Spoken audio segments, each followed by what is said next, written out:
leur donner accès à ces informations, mais il y a également des mesures de protection que nous pouvons avoir au quotidien.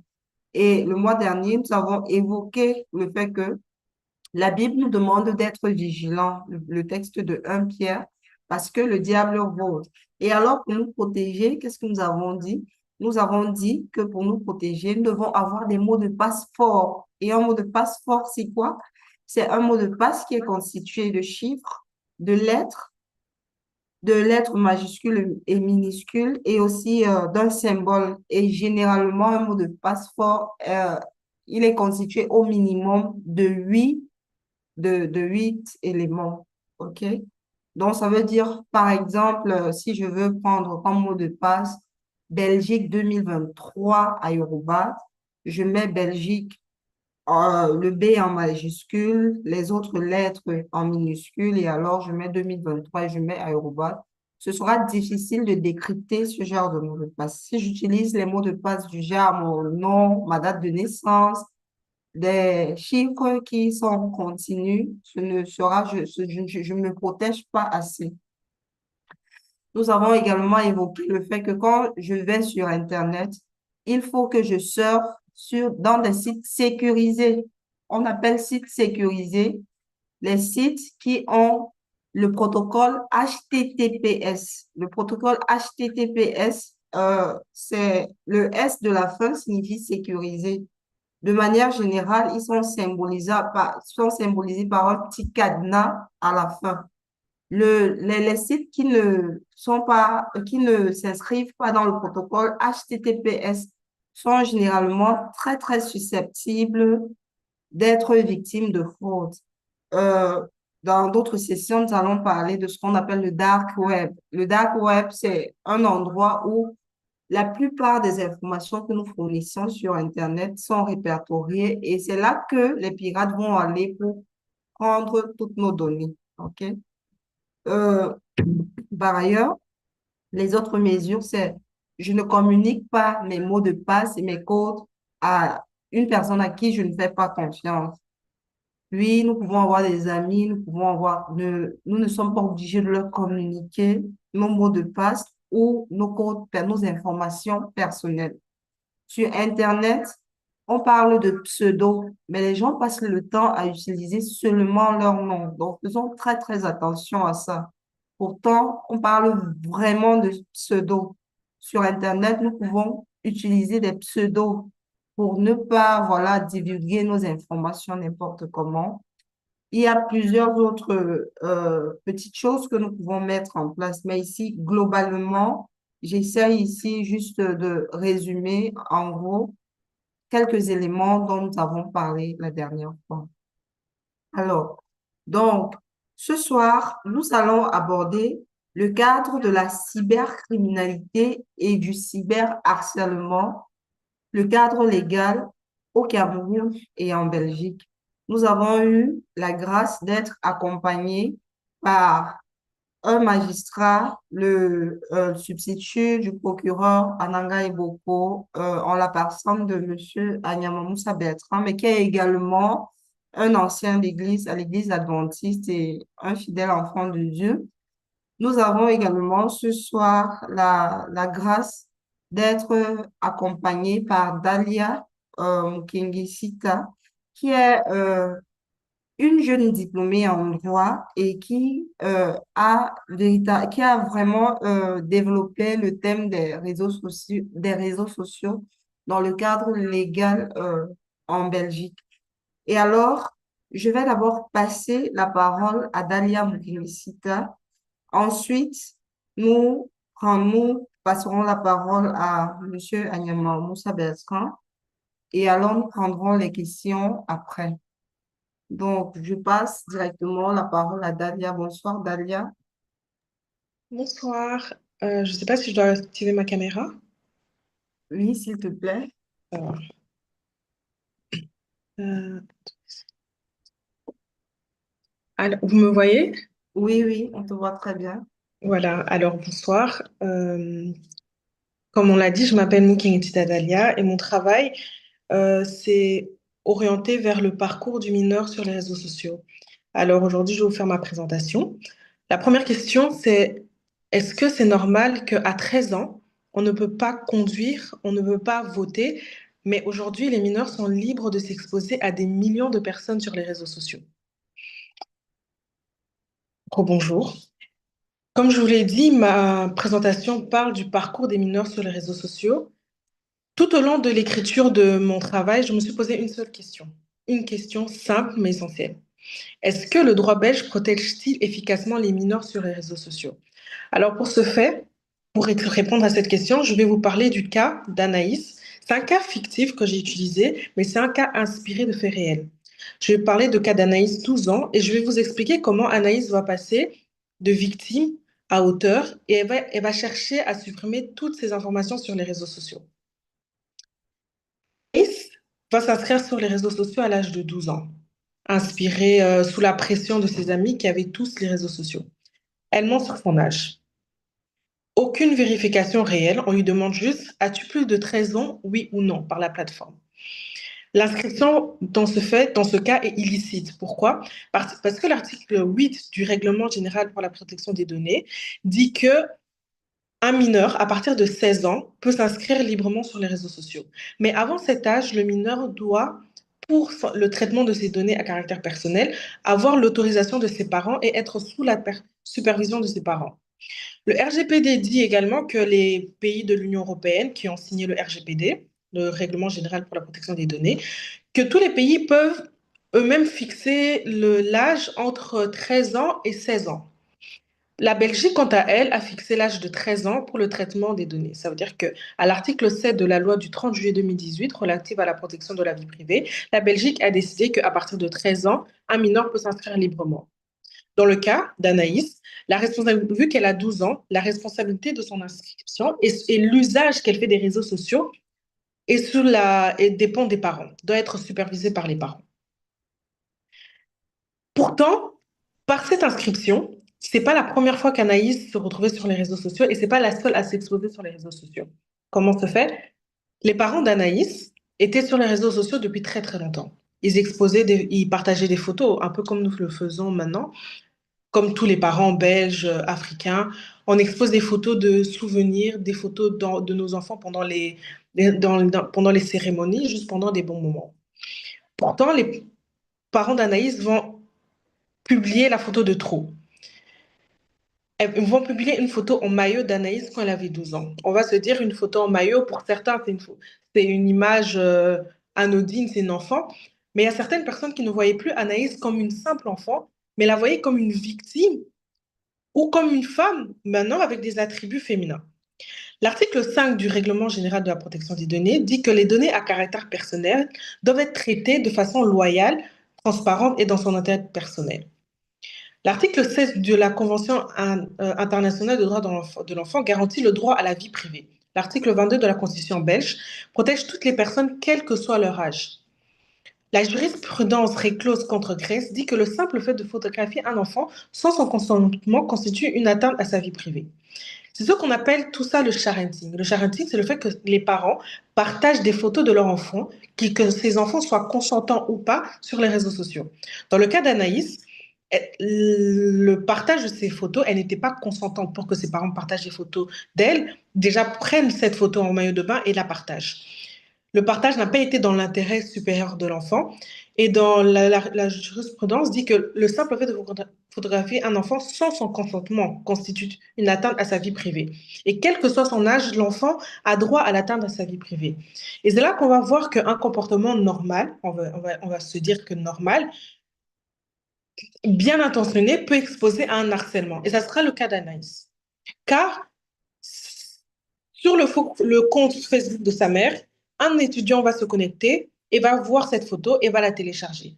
Ensuite, il va créer un faux compte au nom d'Anaïs. S'ensuit moquerie, insulte et photomontage, car sur ce fond compte, il a mis cette photo en maillot de bain et s'est fait passer pour Anaïs.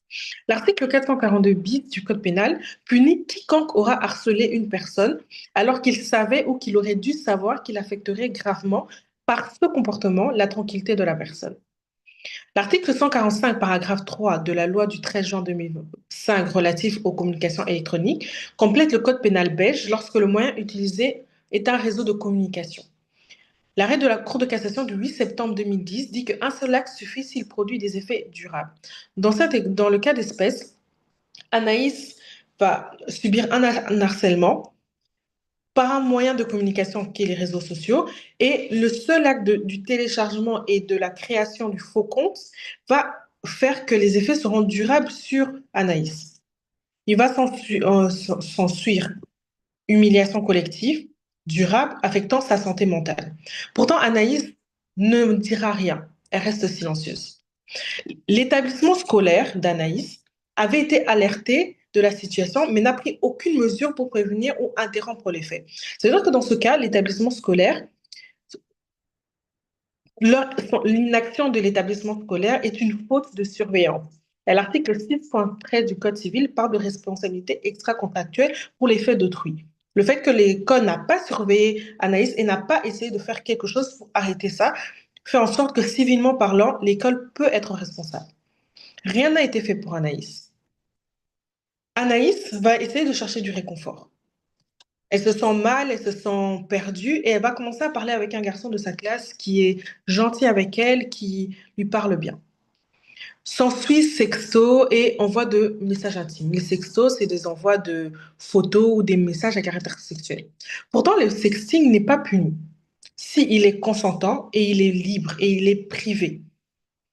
Pourtant, Anaïs va découvrir que ce même garçon à qui elle a fait confiance, ce même garçon de sa classe, c'était celui qui était à l'origine de la publication, du téléchargement, premièrement, de la création du faux compte et de son harcèlement. Humiliée, déçue, elle va décider de se venger. Pourtant, et elle publie les photos intimes du garçon sur son compte à elle. Pourtant, l'article 417-9 du Code pénal punit la diffusion non consentie d'images à caractère sexuel. L'article 417-10 du Code pénal punit la diffusion avec une intention méchante, c'est-à-dire que c'est une circonstance aggravante. L'article 417-44 du Code pénal punit la diffusion d'images à caractère pédopornographique. C'est lorsque un mineur est impliqué. L'arrêt de la Cour de cassation du 5 octobre 2021 dit que même si la victime a consenti à l'envoi initial, c'est-à-dire que le garçon a consenti à envoyer à Anaïs les photos, ça ne justifie pas la diffusion prochaine. C'est-à-dire que dans le cas d'espèce, Anaïs a publié des photos à caractère sexuel de son ami est mineur, et la Cour de cassation va dire que même si son ami avait consenti à envoyer à Anaïs, ça ne justifie pas que Anaïs publie ça au vu et au su de tout le monde. Alors, dans cet exemple, dans ce cas, Anaïs passe de victime à auteur. Qui est responsable dans ce cas? La loi du 8 avril 1965 relative à la protection de la jeunesse dit que les mineurs ne sont pas pénalement responsables au sens strict. Il y a une exception, c'est-à-dire qu'à partir de 16 ans, le tribunal de jeunesse peut se dessaisir et envoyer le mineur vers une cour pénale pour des faits graves. Le tribunal de jeunesse dit qu'à partir de 12 ans, pour un fait qualifié d'infraction, un mineur peut être tenu responsable.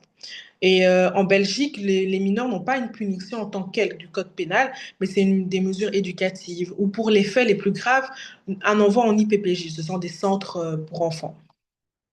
Nous avons aussi la responsabilité civile du mineur, c'est-à-dire qu'il doit payer civilement. Il est responsable civilement à l'article 6.11 à 6.19 du Code civil. Mais également la responsabilité civile des parents. C'est-à-dire que les parents sont responsables civilement, pas pénalement, mais civilement, de leur enfant. C'est l'article 6.12 du Code civil. Pour les plateformes, le Digital Service Act exige des mécanismes de signalement rapides et accessibles.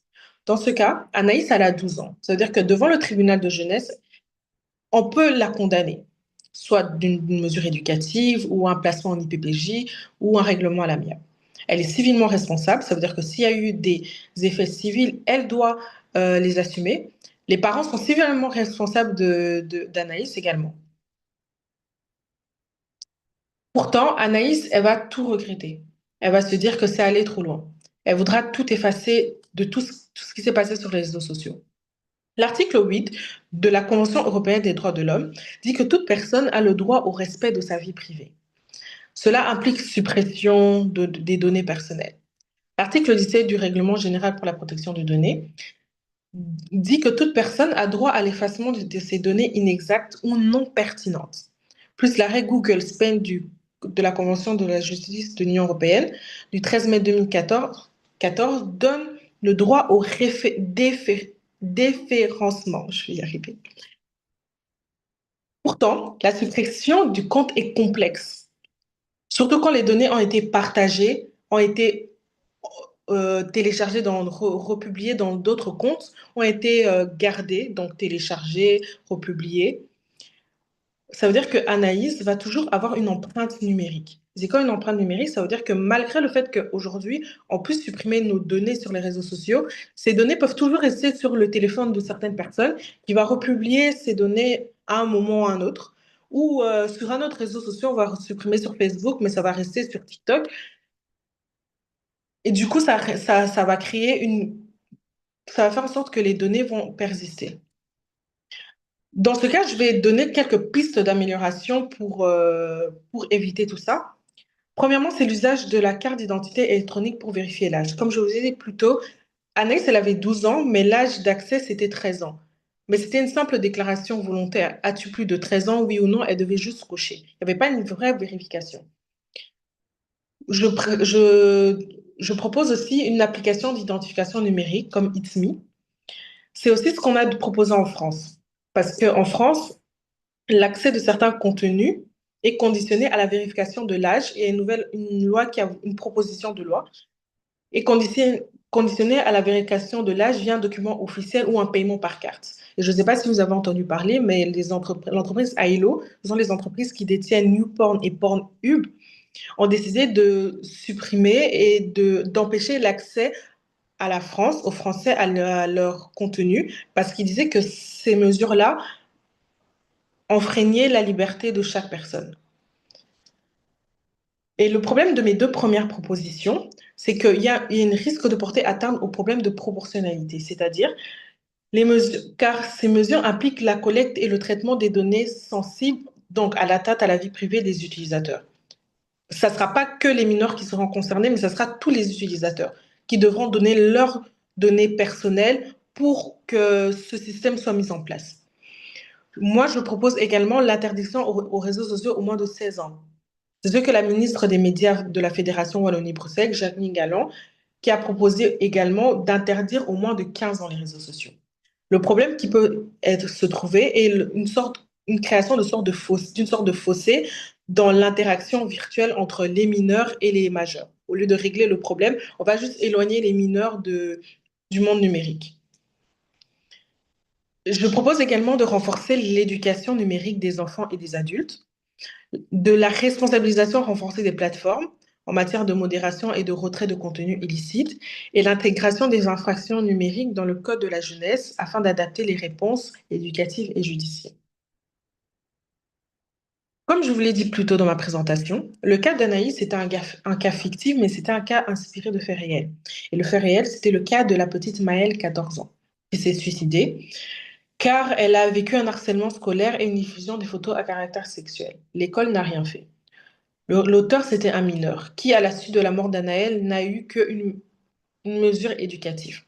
Dans le message d'adieu de Maëlle, elle exprimait une situation insupportable. Elle décrivait la situation étant insupportable. C'est pour ça que je me suis posé la question, est-ce que la protection des mineurs sur les réseaux sociaux est à la hauteur de l'évolution numérique? On surveille aujourd'hui ce que nos enfants mangent, comment ils s'habillent, ce qu'ils boivent, mais est-ce qu'on surveille assez leur vie numérique, leur image et leur santé mentale? La question que j'ai posée au début, c'était est-ce que la Belgique protège-t-elle efficacement ses enfants dans le monde numérique? À mon humble avis, non. Parce que Anaïs, elle aurait pu être votre fille, elle aurait pu être cette élève qui marche dans la cour de récré avec un lourd fardeau, elle aurait pu être ma sœur. Merci pour votre attention. Merci beaucoup. Merci, Dalia, pour cette présentation. Et Merci parce que tu nous replonges dans un cas qui peut arriver également à nos enfants, à nos frères, à nos sœurs, et un cas qui peut également nous arriver. Ici, c'est la petite Maëlle qui n'est plus aujourd'hui, qui est partie à cause d'une question de cyberharcèlement. Je voudrais ici juste repréciser que le cyberharcèlement, en fait, c'est un comportement agressif, intentionnel ou répétitif exercé à partir des technologies du numérique. OK? Donc, ça veut dire que quelqu'un décide d'utiliser le numérique pour déranger, pour perturber, pour déranger la vie d'une autre personne. Donc, nos enfants utilisent aujourd'hui beaucoup de réseaux sociaux et les parents, comme plusieurs parents, sont dès qu'un parent est nanti de nos jours, la première chose qu'il achète à son enfant, c'est un iPhone, c'est un téléphone, voilà, qui peut m'acheter, qui peut même parfois construire une maison, par exemple. Je ne prends que ce cas-là. On ne se pose pas la question de ce que cet outil va créer comme problème dans la vie de cet enfant et des autres enfants. Parce que par mimétisme, parfois, ces enfants se retrouvent à vouloir faire les choses comme les autres. Et alors, donc, je te remercie beaucoup, Dalia, pour cette précision concernant la loi belge sur les réseaux sociaux. Je voudrais qu'on poursuive directement avec la présentation de Bertrand et ensuite, nous allons passer à une séance d'échange, de partage et de réponse aux questions. Bertrand, à toi l'antenne. Bonsoir Daniel, bonsoir Dalia, bonsoir tout le monde. Je suis heureux pour de cette invitation que m'a fait Daniel à l'effet de présenter la cybercriminalité et cyberharcèlement depuis le cadre légal camerounais et belge. Je vais m'attarder uniquement sur le cadre légal camerounais étant donné que euh, je suis praticien du cadre camerounais, pas du cadre belge. OK. Euh, je vais tout d'abord commencer par me présenter. Je me nomme Anyama Moussa Bertrand Junior. Je suis magistrat. J'occupe la fonction de procureur, substitut du procureur de la République près les tribunaux d'instance de la Haute-Sanaga et de Nangé Boko. Je suis par ailleurs expert sur les questions de cybersécurité et de gouvernance sécuritaire qui englobe la cybercriminalité.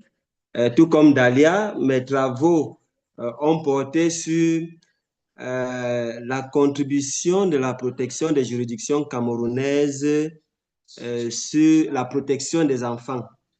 Des enfants, oui. Mais il ne s'agira pas de ça ce soir, autant pour moi.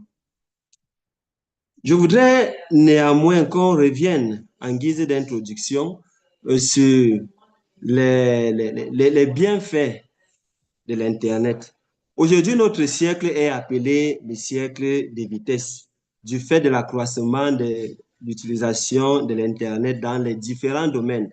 Voyez-vous, dans le domaine éducatif, nous avons des nouvelles opportunités d'apprentissage. Ouais. Des nouvelles opportunités d'apprentissage, c'est-à-dire vous pouvez être en Afrique et puis vous suivez des cours aux États-Unis, en Belgique, partout ailleurs dans le monde. Il y a également sur le plan de la communication, à l'époque, quand j'étais tout petit, pour communiquer, ce n'était pas très évident parce il fallait rédiger une lettre, la transmettre par voie postale ou attendre que quelqu'un voyage pour donner la lettre à l'expéditeur. Et cela prenait beaucoup de temps. Sur le plan de, donc aujourd'hui, avec les technologies de l'information et de la communication, le temps est réduit et les barrières se sont considérablement réduites et on peut dire que Internet est un vecteur de sociabilisation qui permet une ouverture culturelle. Il y a également sur le plan du divertissement, il existe de plus en plus des divers jeux en ligne qui épanouissent les internautes. Moi, aujourd'hui, lorsque je rentre du travail, ma dernière fille, la seule chose qu'elle me demande, papa, est-ce que je peux jouer à ton téléphone? Elle se saisit de mon téléphone et puis elle entre directement, parfois télécharge même les jeux sans que je ne le sache. Donc, ce qui l'intéresse, à son bas âge, elle a 5 ans et elle partage ce téléphone parfois avec son frère cadet qui lui a pratiquement 3 ans. Bon, voyez-vous, à cet âge-là, les enfants, les tout petits, sont déjà intéressés dans la vie numérique. Mais est-ce que Internet s'arrête seulement à ce niveau?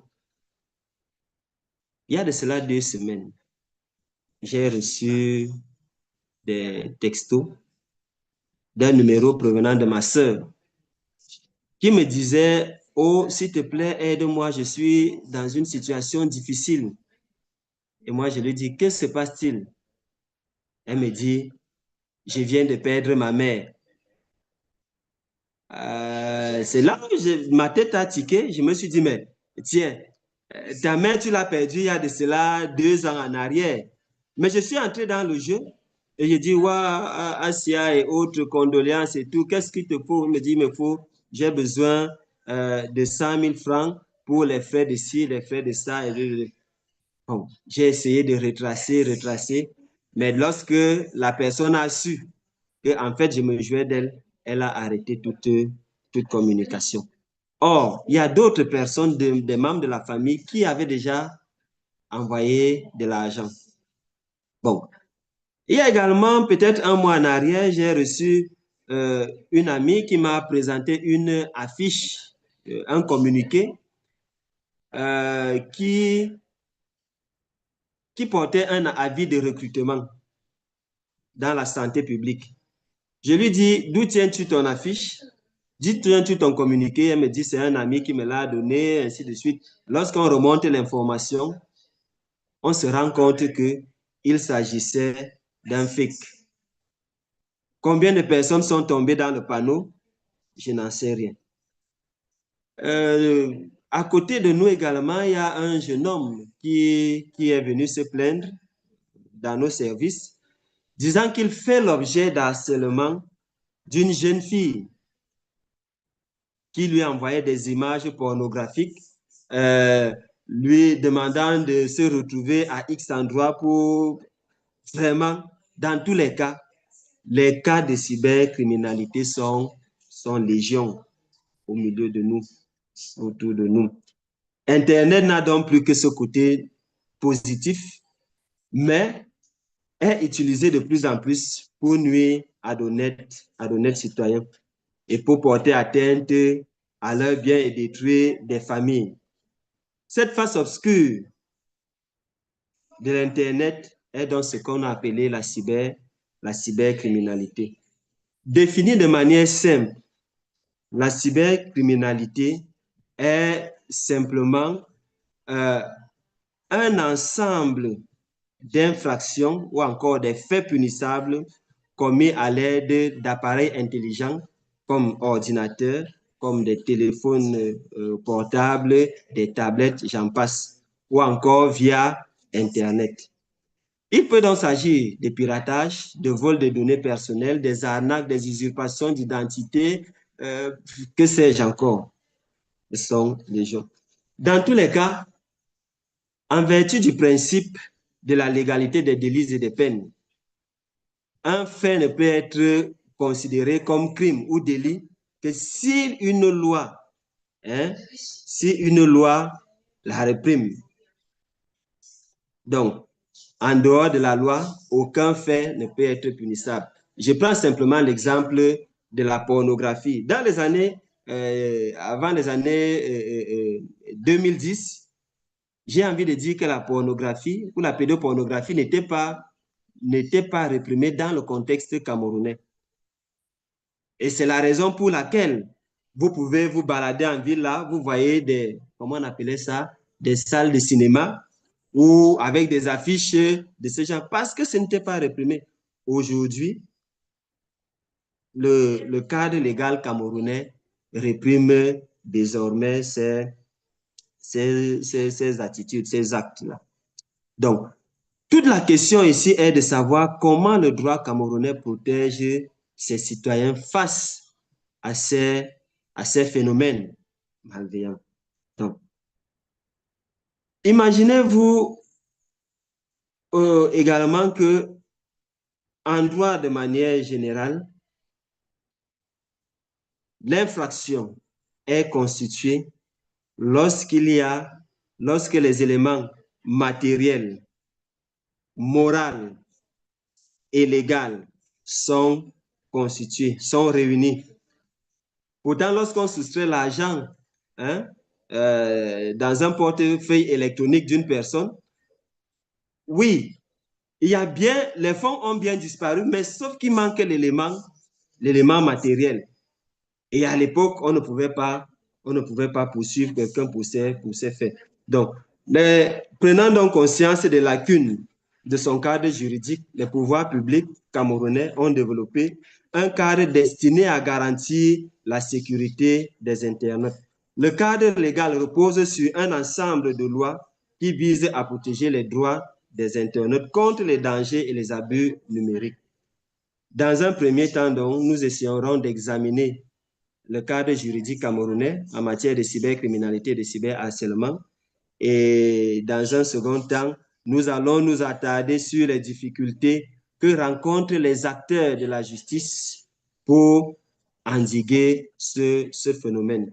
Il y a lieu de préciser que dans le cadre juridique camerounais est constitué des lois qui sont importées et des lois qui sont nationales. Qu'est-ce que j'entends par loi importée? Ce sont juste les conventions internationales ratifiées par le Cameroun et qui ont vocation à réprimer les actes de cybercriminalité. Nous avons ainsi la Déclaration universelle des droits de l'homme, le pacte international relatif aux droits civils et politiques.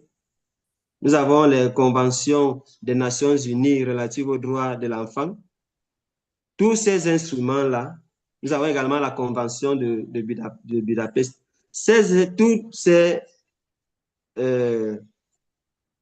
Tous ces instruments internationaux protègent la vie privée des individus de manière générale.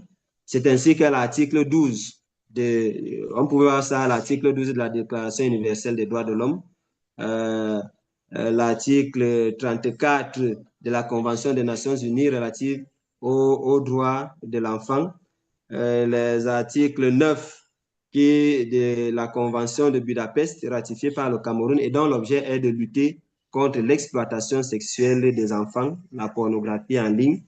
Et cet article dispose, je cite, que les États parties doivent incriminer la production, la distribution, l'acquisition et la possession de la pornographie infantile, qu'elle soit en ligne ou non. Cette convention réprime également ce qu'on appelle le grooming. Le grooming, c'est un processus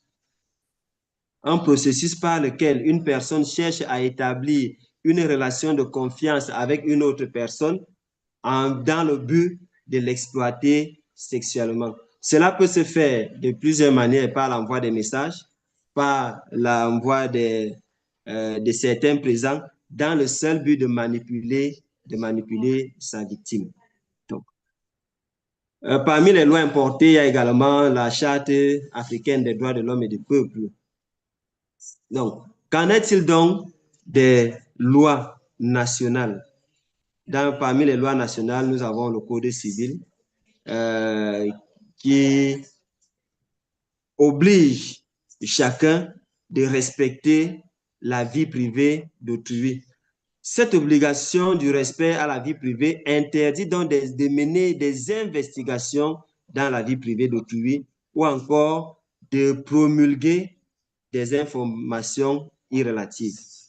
Nous avons également le code pénal qui punit le code pénal camerounais de manière générale qui punit les diffamations, article 307, les injures, 304, les menaces, 301 et les publications obscènes, j'en passe. Pour venir concrètement sur le cas de la cybercriminalité, le Cameroun a adopté la loi numéro 2010-012 du 21 décembre 2010 relative à la cybersécurité et à la cybercriminalité. Cette loi vise donc à instaurer une